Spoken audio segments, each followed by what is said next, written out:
This is Dick Collins, and due to the request of my youngest son, Matt, and the gift of this recorder, he requested that I repeat and put on the recording some of the many stories that I have told him and the other kids as we were growing up. Some of the funny things that happened, some of the not so funny, and some of the disastrous things, actually. Matt seemed to enjoy the old stories of funny things and things I did when I was a kid growing up that, like kids do, make their mistakes and whatever. But anyhow, this is due to Matt's request, and I'll try and do my best. Some of these stories uh, I've heard as told to me because I was too young to even have a memory, and it was things that happened when I was a baby, actually.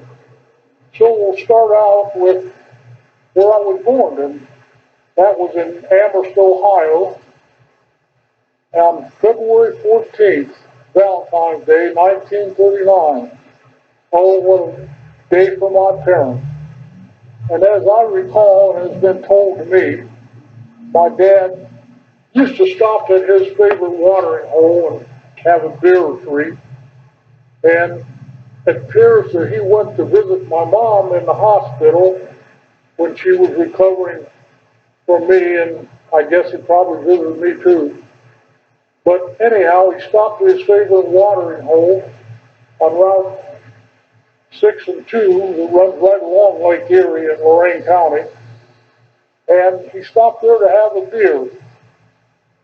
And in doing so, he went in and had a beer. And one of his friends stopped after him, and as his friend walked in the door, he told my dad, he says, "Rich," he says, "you got a new son, you might as well have a new pup too." And he threw a puppy in the back seat of my dad's car before he came in the bar, and that Toby ended up being named Toby. And we had him for many years, and over the years he turned out to be a terrific rabbit dog, and we took him rabbit hunting every time we went, and he ended up with a kind of a blissful life. He got shot once by accident while rabbit hunting and recovered with the help of a veterinarian. He got poisoned once by somebody or got into some bad food, and he again recovered. And then he got hit by a tractor once because he was chasing a tractor and barking at the front wheels, and he got knocked over and he broke a hip, and his hip was in a cast for several weeks, I guess. I remember him limping around the house, but Toby came and went as he pleased at our house, and he never knew when he was going to be there or when he wasn't. So that's the story of Toby, and he lived to be about 13 or 14 years old, and I don't really remember what done him in, whether he actually got hit by a car or whether he died of old age or actually what happened. We'll go on with this story, and I'm going to do the best I can. When I was born, my parents were living in a house, a rented house, right on the shore of Lake Erie. And if you walked out the back door and walked about 20 yards and go down numerous steps, you would be on the beach of Lake Erie. And if you walked out the front door and walked across the driveway for about 50 yards, you would be on the Norfolk and Western Railroad tracks. So raising a baby there, and when I was old enough to get around, my mom would take and put a dog harness on me and snap me to the clothesline. And in doing so, I couldn't get to the railroad and I couldn't get to Lake Erie, but I could get to my sandbox, which was located next to the garage. And so I was pretty happy about that. I played in the sandbox and did what there was to do. But there were several times when I would disappear, and usually they would find me down playing on the steps going down to the beach. I don't know if I ever made it clear down to the beach in the water or not, but I don't remember that. And so that's kind of the way life was. This house was clear back at the end, if you take Route 6 along Lake Erie, right there at the end of Klaus Road, and then go toward Lorraine. Helen Drive is the name of the drive, and if you go to the left toward the lake, and if you go north on Helen Drive, clear to the end, our house would have been the last one on Helen Drive. And it was kind of neat growing up right next to Lake Erie. We had all my aunts and uncles would come and visit because we lived close to the lake and stayed and whatever. So that was where I lived, and that was a little bit of my growing up. Also, my dad, when we lived there next to the lake, my dad was one to make homemade wine, and we always had a barrel of wine in the basement back in what was the fruit cellar where they kept the canned goods and whatever. And my dad would want another glass of wine, and he would send me to the basement to get a glass of wine for him. And so while I was down there, I would stick my head my mouth under the wooden spigot a little bit, and I would take a few sips of wine also. And then after my dad had 2 or 3 glasses of wine, they could tell that he wasn't getting all the wine, and that was kind of funny at times. Another story is when we lived back next to the lake, and like I said, Helen Drive was a dead-end drive, gravel drive, and along the lake, before you got to our house, there was probably 8 or 10 summer cottages, and these people would come from the city in the summertime and spend the summertime on the shores of Lake Erie. So my dad would take me places at times, and usually he would end up at Aldaloo's, which was his favorite watering hole, which was right on the corner of Route 6 and Helen Drive. And while Dad was having a beer and playing cards, usually a card game called 66, which is very much like rummy, very much like euchre. While he was doing that, I was drinking Pepsi and playing the pinball machine, because you could play the pinball machine then for a nickel a game. And so I did that. And usually in the wintertime, I had to really bundle up. I remember my mom having me in a snowsuit, and I was bundled up to where it wasn't all that easy to walk. And several times, my dad would always carry a shotgun in the car with him in the winter. And when we went back along Helen Lane, which was a dead-end lane, like I said, and there would be rabbits in the yards of these summer cottages. And many times after dark, I can remember my dad, he had a spotlight on the car, and as we went back there very slow, he would spotlight rabbits in the yard and stick the shotgun out the window, and he'd shoot a rabbit. Then he'd say, "Go get him, Butch." And me in that big old snowsuit, there might have been a foot of snow, and I would hustle out of the passenger side of the car and around, and I'd go retrieve the rabbit and throw him on the floor of the car. And we might get 2 or 3 rabbits before we got down to the end of the house. And rabbits in them days, they didn't go to waste. They were cleaned, and we had rabbit pretty often. And it was always a good meal, as I remember, because my uncle and my dad really liked rabbits. And I'll go on here in a few minutes with another rabbit story. As I said, we lived right next to the Norfolk and Western Railroad, and there's no better place to hunt rabbits than along the railroad tracks. And in those days, my dad had a ferret. He went to the town of New London, I'm sorry, and bought a ferret, and we named it after my mom, Jeannie. And anyhow, the ferret was pretty tame, and we tamed it there at home, and my mom made a little cloth bag with a drawstring at the top that we put Jeannie in, and then my dad put him in his hunting coat pocket, and we wouldn't even take a gun, and we would go hunting on a Saturday or Sunday morning, and we would find rabbit holes, and Toby could tell you if there was a rabbit in the hole.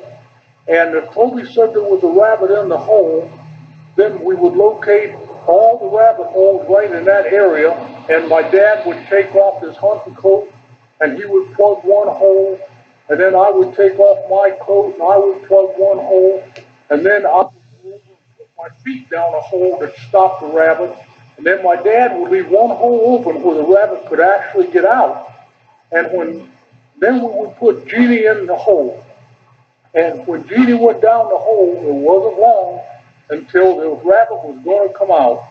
And when he come out, my dad would catch him right in his hands, and he would wring the rabbit's neck and put him in his hunting coat. And then we would go down the railroad tracks for an hour or so, probably, and we would come back with 3 or 4 rabbits. And all the rabbits were pretty good eating because they had no buckshot in them, because they was not shot with a shotgun, and they was really good eating. And in the wintertime, usually after you could count on snow after November 15th, which was the first day of rabbit season, and it got pretty cold then and stayed pretty cold for the winter. And my uncle, about the same age as my dad, my Uncle Harold, and my dad, and they would rabbit hunt quite a bit together. And their collection of rabbits would be hung on the clothesline, and they would be all cleaned except the back feet, which should have just a little bit of fur on them yet, and they would hang on the clothesline, and then they would throw a canvas over them, and they would stay there until you wanted to have rabbit for supper. And when they wanted to have rabbit for supper, my mom went out and got 2 or 3 rabbits off the clothesline, and she would cook rabbits that night. And that's pretty much the way it was. Those rabbits stayed there, and we had quite a collection of rabbits, as I recall, until spring, or until near spring, until it started warming up a little bit, and then of course you couldn't keep them out there. But they were there for a long time. And that then might be referred to, my dad would probably refer to them as the good old days. Well, another little tidbit here, and this happened while we lived in that house by the beach. You could look out, there was only a 2-bedroom house, and my sister and I, 2 years younger than me, we slept in the same room. And as I recall, a summer night, because we had one of those screens in the windows where you raise the window and put the screen in and pull the window down on top of it. And if you look down from our bedroom window, you could see what they called the Grove, which was a little round open area right on the beach, and it was probably 100 yards across. And you could actually, it was kind of spooky at night, because sometimes you could hear the foghorn from Lorain, Ohio, 9 miles away, and that was kind of an eerie feeling. But anyhow, one night, as I was sleeping, and this was before I went to school, school age, and I was sitting there, and we were sleeping, and Toby came in the bedroom there, and he was kind of growling, and the hair on his back was standing up, and he was acting really funny. And so I got up, and I would probably be about 3 or 4 years old. And I got up, and as I did, I went to the kitchen to get a drink of water out of the refrigerator, and many times, as being a little one and kind of scared of the dark, I'd leave the refrigerator door open so the light was on when I went back to bed. So I caught the devil over that numerous times. But anyhow, on this particular night, I went out and got a drink and came back to bed, and Toby was still kind of growling real low. And I looked out the window and looked down toward the Grove. And there, on the edge of the water, partly on the beach and partly in the water, was what appeared to be a round, as they were later called, saucer shaped. It was a round configuration, but it wasn't exactly round. It was kind of oblong. And it was a boat that was really wide with a round front. And it was obviously wasn't a boat because it didn't look like a boat. And there was little windows in it all the way around the front, like a cabin. And there was a blue glow in the windows, a real light blue glow. And did I see anybody? No. What I did see was I could see shadows walking back and forth in front of the blue glow, and I could just see shadows down there. And Toby acted really strange. And so after a while, I was scared, and I went back to bed. And then I told my parents about it the next day, and of course, they just laughed it off. But anyhow, that was my experience, and that experience is crystal clear in my mind to this day. I can look out that window, and even though it was dark, it was light down there to the point where I could tell the shape of the shape of whatever it was, and I could see the shadows in front of the real blue windows. So anyhow, that's what it was, and I've told that story several times, and that's the way it is. Also, when living down by the house, I remember that Mom used to, in the wintertime, would dress me up in that snowsuit, and I couldn't hardly move. And I can remember my dad to this day uh, buying me a sled. And I remember the sled had wooden runners, and he would set me on that sled, and he would put on ice skates. And then there was a river that flowed into Lake Erie, just right down by the grove, right behind our house, maybe 100 yards or so. And he would take me down to the river, and the river was frozen over for a long ways. And he would pull me on that sled up and down the river, and it seemed like we was going so fast. And that was a big event for me because it was just something we didn't do every day. And my dad seemed to have fun doing it. But this was before my dad went in the service, so this would have been about 1941 or two, and about that time, and I was probably 3 years old or so. And one of the next events of my life that I can remember to this day, and that was the day my dad was going to go to the Navy. My dad got a letter in the mail that I remember them saying greetings, and I remember my mom and dad crying at the time after reading the letter that my dad was being drafted by the Navy. And so my dad took that letter, and of course he went to the favorite watering hole, and they had a drink and whatever they do when they get news like that. But anyhow, everybody felt kind of sorry for him. But anyhow, my Uncle Harold lived in the area also, and my Uncle Harold had two daughters, Diane and Roseanne, and it was only about a week after my dad got this letter that my Uncle Harold got a letter just like it. And then I remember them going down to the watering hole and drinking beer together and talking about how things were going to be and making plans and how to take care of the kids and families while they were gone. And this was a day when they called that the greatest generation. And I believe it was. They didn't make a big deal out of it. They just did what there was to do, what they knew they had to do, and they did it. And then there was a day when my dad had to meet the bus in Norwalk, Ohio, to go to basic training for the Navy.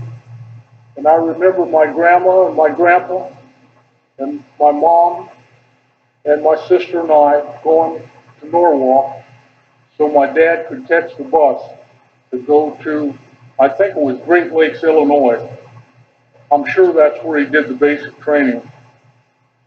And the thing that impressed me at that point, I'd never seen my grandma and grandpa cry.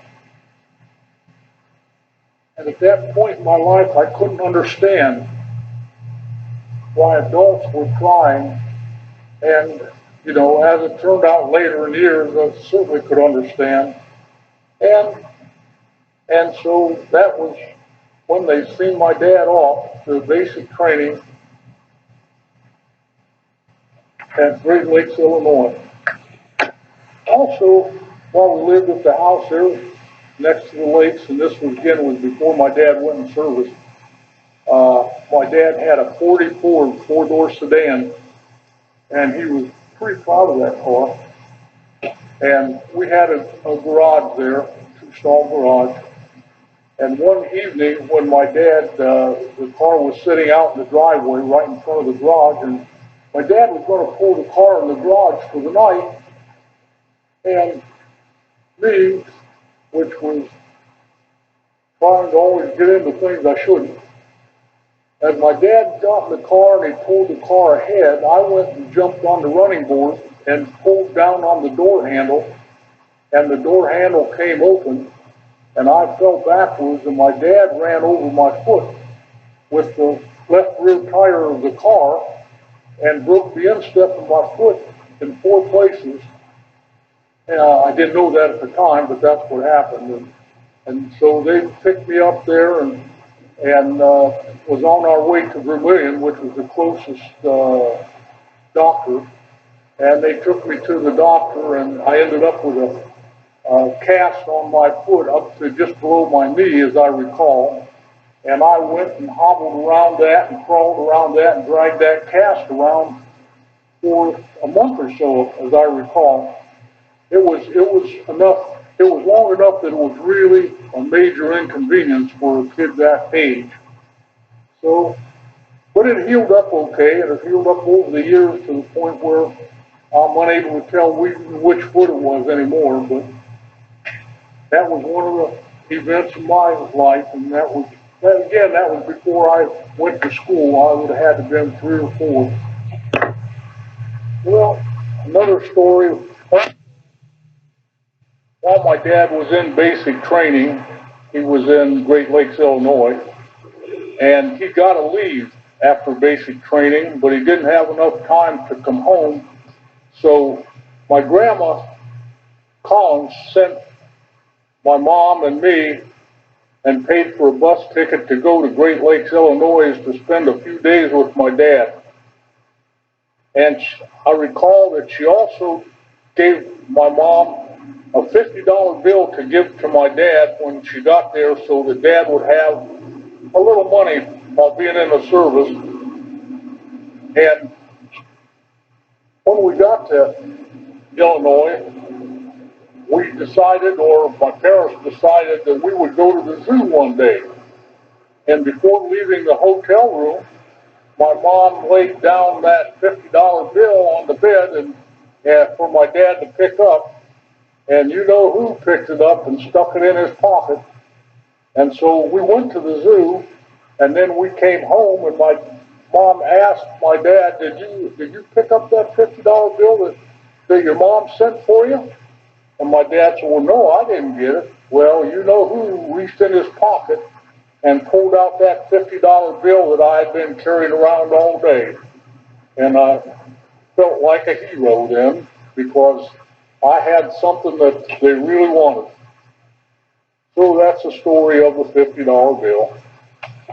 Also, while my dad was in the service, my mom and Evelyn, her sister, rented a house in Brownhelm to be close to my grandparents, and that was probably from 1943 to 45, and they rented a house down at the end of the street, and I remember living there.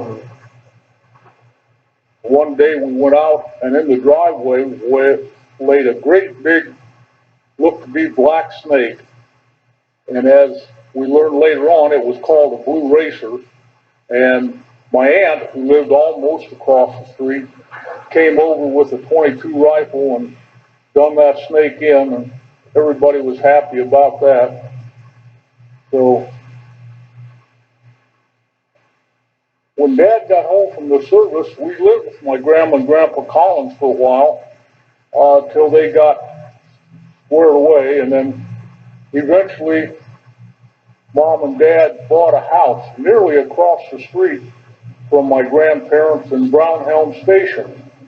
And I remember that they paid $3,000 for a house and 2 acres, and the house was really old, and as I learned later on, an old maid and her daughter lived there for years, and the grass was like almost waist high in the yard, and it had an old barn out next to it that used to be at one time a blacksmith shop. So anyhow, they bought that house, and my dad started renovating it, and put siding on it, and we tore the barn down. But of course, being a kid, I got up in the barn and discovered different things, and there was boxes that had old railroad lanterns in it. Some of them had a red globe, some of them had a white globe, and we took and we threw them down and broke them just for doing something. We threw them in a ditch out back just to fill it in. And I wish I had them today. They were antiques, even at that time. Well, we bought there in Brownhelm Station. It had no electricity in it. The basement had no cement floor. It was just a gravel floor. And the floor joist was what they called hand-hewed beams, which was nothing more than logs that had the top of them flattened off with an axe. And it was built in the mid-1800s. It's one of the oldest houses there. And of course, all the water we got, my dad put a pump in the kitchen so we would have water inside the house. And it was what they call a pitcher pump. You had to crank the handle. And the water came from a cistern, which was nothing more than a place that you collected the rainwater off the roof and run it down into the cistern, and then to use that water for everything. Well, every so often you had to do what they call clean the cistern. You had to drain all the water out of it and get down in there with a brush and soap and water, and you would wash it down, so to speak. And every time we did that, I was the one to go down the cistern and do the scrubbing. And anyhow, there would be a kind of a black film on everything that would come off pretty easy and made all the water black. But anyhow, then we had to pump that out of there, and we used a bucket to bucket it out of there, and a bucket on a rope, and I'd fill the bucket, and Dad would pull the rope up and dump the bucket. But anyhow, every time we cleaned the cistern, there would be a rat or two that was laying down in there that had fallen in there and drowned and couldn't get back out. So why someone in the family didn't get sick because of the poor quality of drinking water, I'll never know. That was before the days of even having bottled water. So anyhow, that's the way it was back in those days, and that's just one of the things I happen to remember was the cistern. And the other big event was we had the outside outhouse, and Dad, when he run electric in the house, he ran a wire to the outside outhouse, and then we had a light in the outhouse, which was kind of modern for our time, and things weren't all too bad then. When Dad decided to put indoor plumbing in our house, he had to dig a hole out back to put the septic tank in, and of course that fell to my job, and I would dig a foot or so each day, and we finally got it deep enough for a septic tank. And Dad put the septic tank in and built a bathroom out of one of the downstairs bedrooms. We had a nice bathroom and indoor plumbing, and things were looking up. We had a little creek running through the property toward the back. Dad built a bridge across the creek so we could use the other side of the creek. And one of the big deals was when I had my BB gun, we would go looking for snakes in the creek with a BB gun, and we would turn over large pieces of slate, and the snakes would be hiding under there. And so that was one of the things growing up, was having a BB gun. That was the greatest thing in the world at the time. Also, behind our house there was a tunnel that went underneath the railroad tracks, and the tunnel was pretty tall. It was probably 20 feet tall, and it was a cave-like shape, rounded at the top, and there was big steps up both sides of the tunnel. And the neighbor one day was up there sitting on one of the steps toward the top of the tunnel, and a friend of mine, Dickie Dahl, who was one of the playmates, him and I went up there, and Fred Hart, the neighbor, he was cutting shoeback, and he cut a piece about as big as your thumb and about 3 inches long, and he would make a whistle out of it, and he made one for each one of us. And while we were sitting on those steps, for some reason, I went to move, and I stumbled, and I fell head first over this, off the steps, right down toward the creek, which only had about a foot or so of water in it, and a lot of rocks. And my playmate, Dick Dahl, grabbed me by the feet and held on to me, and there I was, dangling over top of that bridge, and right down toward the water. And I know that had I fallen down there, I would have been very severely injured or killed. And of course, when you're a kid, you don't even think about how serious it could have been. And we went on and made the whistles and had a good time, I guess. Also, while living in Brownhelm, my dad had a small two-wheel garden tractor, and he made a trailer for it so we could haul things around. Well, while my sister and I, we stayed home alone in the summer while our parents worked, and once in a while I would take and get 2 or 3 of my playmates, boys, and we would take and get on that trailer, and we would go down the back road over to the next road, which was Bumhart Road, and there was a pond back there right next to the railroad tracks, and we would go back there and go swimming. And of course, when we went back there and went swimming, we had no bathing suits, so we swim in the nude. And when the passenger trains would go by there, we would give them the move. And we all thought that was cute at the time, and you could actually, the railroad track was close enough to the pond that you could see the people looking out the window. And of course, we shook the moon at them and had a good time, and everybody laughed about it, but it was just one of them things that kind of everybody did back then.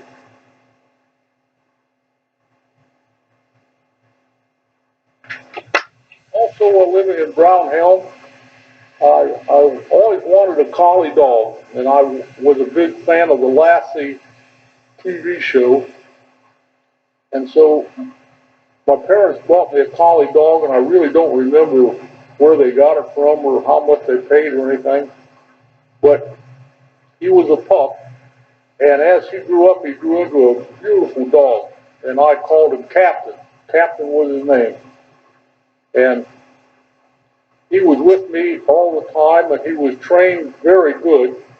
And he would come to the edge of the yard and the road, and he would not come out of the yard unless you called him. And he knew just where he could go and where he couldn't go. So I had a lot of fun with Captain. He would accompany me to hikes in the woods and everything like that. And then one day, I was out in the front yard, and my sister was across the street playing with her girlfriends, and whose last name was Parks. I don't remember the first name. But anyhow, my sister seen me and the dog, the collie, in the front yard, and the dog all of a sudden took off, and my sister called him across the road, and he took off to go across the road because he was called, and a car hit him and killed him. And I was cried for a week, and ended up that I buried him right at the end of the house on a little hill, and I remember crying all the time I was digging his grave, and it was one of the real traumatic things that happened during my childhood. Later on, my grandma and grandpa Collins got interested in horses and ponies, and they bought a couple horses and a couple Shetland ponies, and they were involved with a saddle club, which went to a horse show about every weekend in the good weather. And so we would have horses to ride anytime we wanted, which was a lot of fun. And we would take, and the one Shetland pony was just a colt, and she was no bigger than a German Shepherd dog. And in order to go to the horse show, they would tow a horse trailer with a horse in it, the mama, and then the little colt would lay in the back seat on the car just like a dog. They had a big old Chrysler, so they would take the horses to the horse show in that fashion. And we would enter different contests, the scoop shovel race and the barrel race, and would show the ponies and stuff, and was fairly successful, really. My granddad, he had a little cart and a Shetland pony, and it was really looked nice, and won several trophies with it. Sometimes my dad would take me along to the Union Hall in Cleveland. My dad was a pipe fitter, and at that time he was a terrific welder, and he made good money really for the time in that period of time. And he would take me to the Union Hall, but one of the things, after we went to the Union Hall, we would stop at several bars on the way home, and by the time he got home, he was pretty well intoxicated. And one time, my dad went to the Union Hall with his younger brother, Andy, and took me along, and they went to the Union Hall in Cleveland. On the way back, they stopped in South Lorraine, which is a very tough neighborhood, and went in the bar. And I don't know what happened, but there was somewhat of an argument in the bar, and the bartender kicked them out of the bar, and there was 3 colored guys, and my dad and his brother got kicked out of the bar. And as they walked out of the bar, my dad said, "But you go to the car, I'll be there in a minute." And my dad and his brother and the 3 colored guys walked down the alley beside the bar, and pretty soon my dad and his brother came walking out, and I never did see anything of the colored guys at that time, and we went on home. And my dad and his younger brother Andy was one tough individual.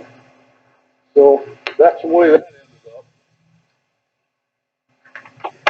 On one of these trips to the Union Hall, we stopped at I asked my dad, I wanted a new baseball glove. And so on the way back from the Union Hall, and we're stopping at a bar or two, and I asked my dad for a new baseball glove. And so we happened to be going by a hardware store called Kromeyer Hardware Store in Lorraine. And he stopped in there, and we were looking at baseball gloves, and the salesman in the hardware store said, "You talk to me about baseball, and you like baseball?" And I said, "Sure do." He says, "What do you do?" And I said, "Well, I'm a pitcher." Because I had started out with a tennis ball up against our fireplace on the outside, the chimney on the outside of the house. I had a square on there, and I would pitch there by the hour. And I started by throwing a tennis ball because you could make a tennis ball curve by throwing it, and I got pretty good at it. And so I told the guy that I was a pitcher, and he said, "Well, our hardware store sponsors a team called Don's Hornets. Would you like to play ball?" And I said, "Boy, I sure would." And so, even though we lived way out in the country, Dad had a friend, and his wife would come out and take me to ball practice in Lorain, and I ended up pitching for Don's Hornets in Lorain, and we were very successful, and I only pitched for them for 1 year, but at the end of that year, we were going to play for the state championship in Alliance, Ohio. But it was a year when polio was really bad, and so our tournaments in Alliance, Ohio was canceled. And instead, they gave the other team and gave our team jackets that said state champs on them. So we ended up being the state champs and never played the game, and so did the other team.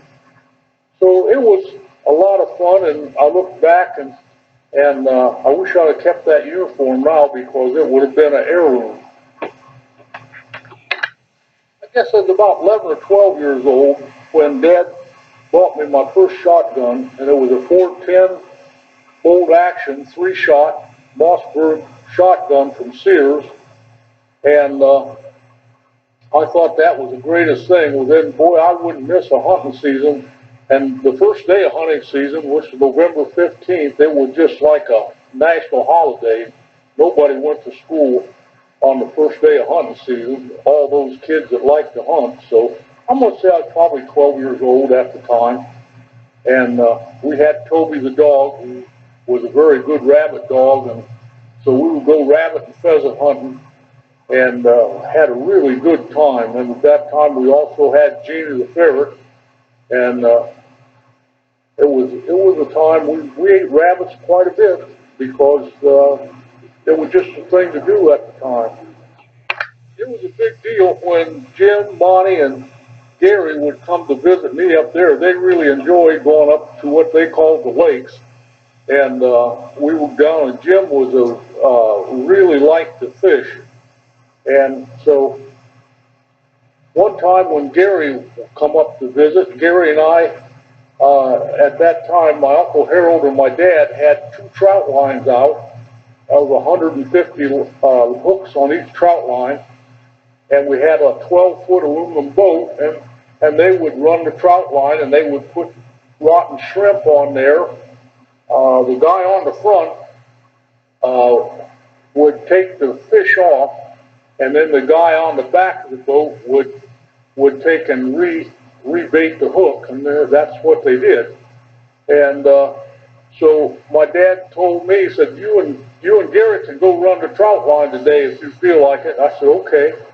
And we had a 2.5 horse Elgin motor on there. I remember that because it was so small. And so my mom and Aunt Audrey, who was Gary's mom, was visiting also, and so they took us down to the lake, and I got the boat out there, a 12-foot boat, pulled it off the beach, and this happened to be the beach where we used to live when I was very first growing up, a place called the Grove, and we would push the boat in the water and put the motor on it, and Gary and I went out there and to run the trout line. Well, while we were out there, the wind come up a little bit, and the water got just a little bit rough. And so there would be times when we would be between the waves and the boat would completely disappear from sight, from shore, and Mom and my Aunt Audrey was having hysterics almost on there, thinking we sank and everything. But anyhow, we didn't run all the trout lines. As I recall, I think we ran one and just part of another one, and then it got pretty rough, so we come in, and Audrey and my mom was very thankful that we come in. So that was another kind of a exciting day. Well, one of these escapades, my dad was always drinking too much, and he got intoxicated and got in a fight with his dad, my grandpa. And my grandpa went on down the road and was going to go down the road and call the sheriff on my dad. And my dad put me and Gary, who was happened to be visiting me, in the car and took off down the road toward my Aunt Margaret's. And just underneath the railroad bridge where Fritz and Margaret lived, uh, he stopped, and Fritz and Margaret then got into a fight with my grandpa. And I remember hitting my dad over the head with a wooden chicken crate, and there was quite a fight going on. And then my dad left there, and Gary and I was still in the car, and we went clear up almost to Norwalk, Ohio, and Dad pulled into a familiar bar, and he told Gary and I to sit in the car and wait a minute, he was going to have a drink. So he went in to have a drink, and Gary and I sat there trying to decide what to do, whether we were going to go try and walk home or get out of there or do something. But anyhow, we didn't do anything. We sat there like we were told. And when Dad come out, he we left there and we were headed back toward home, and he stopped in Birmingham again at another bar so we could get a drink. And Dad gave Gary and I $1 or two and said we could go next door to the hardware store and we would buy some BBs for a BB gun. So we went next door and we got our BBs, and as we were walking out, a sheriff's car pulled up in back of my dad's car, and the sheriff deputy came walking across the street and asked my dad if he was Dick Collins, if that was his car, and he said yes. The sheriff, apparently my grandpa had called the sheriff, and my dad was arrested at that time and hauled off to jail. Gary and I, we were hauled off to jail too, but we were set in the waiting room, and they called somebody to come get us. And I think